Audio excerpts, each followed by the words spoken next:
Anong ano yan, sir? Anong unit? Honda EF1. Ano yung ano niya, power niya? Kilowatts, hindi tayo pabila sa kilowatts eh.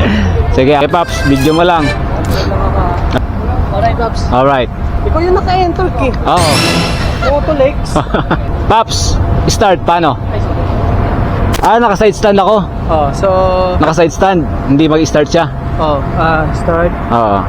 Brake pa rin. Start. Naka-ready na siya. Sabihin, naka-on na yan. So pag tinis mo yung total, may power na yan. Okay na yun? Walang ingay? Wala. Sige, let's go. Pakiramdam mo. Ayun. Parang ang tahimik. So weird. So weird. So wala kang mararamdaman na nabukas siya. Kaya dapat yung attention mo andito. Check mo kung naka-ready dahil anytime pagpiga mo aandar. So napaka-smooth. Para kang nagbabisikleta. Nako po. Ayoko lang mag-power dito. Ayun. So ito yung e-bike ng Honda.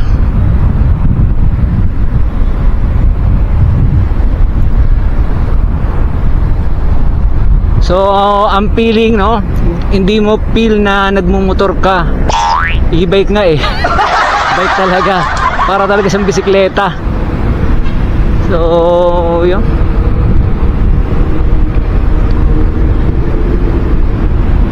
Parang bisikleta talaga. Power, ganda nun So yun. Yung handling niya para kang nagbibisikleta. So ito, kahit ano ka, mga Pilipino naman kahit bata kaya mag-drive basta e-bike So ito, yung pagliko niya okay okay siya. Then yung handling niya, although para siyang bisikleta parang motor din. Parang naka-motor. Gulo mo. I mean yung handling niya hindi siya ganun hirap paahon. Ahon siya. So normal.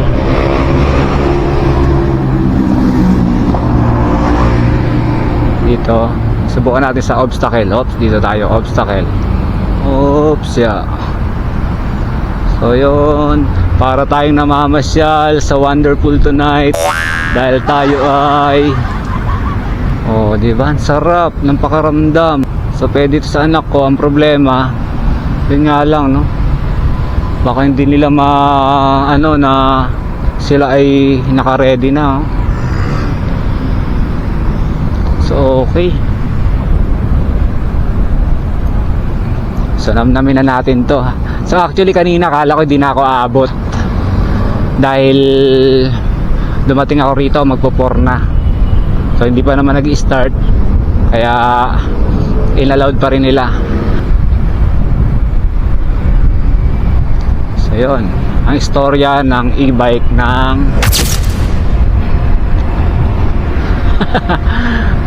Honda Philippines. Sarap lang yan.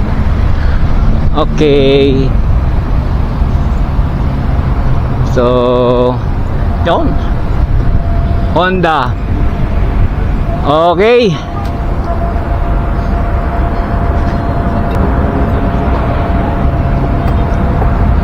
Actually first time ko lang rin na nag-e-bike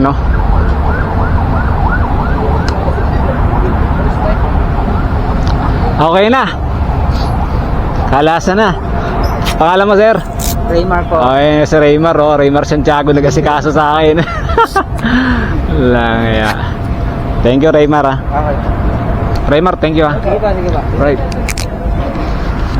E-bike ng Honda. So, smooth na smooth talaga. Kala mo para ka nakaka-bike lang. So, okay siya. Power niya, sakto lang. Pero kayang unahan ng bike. Pero panalo na Concept ng battery sa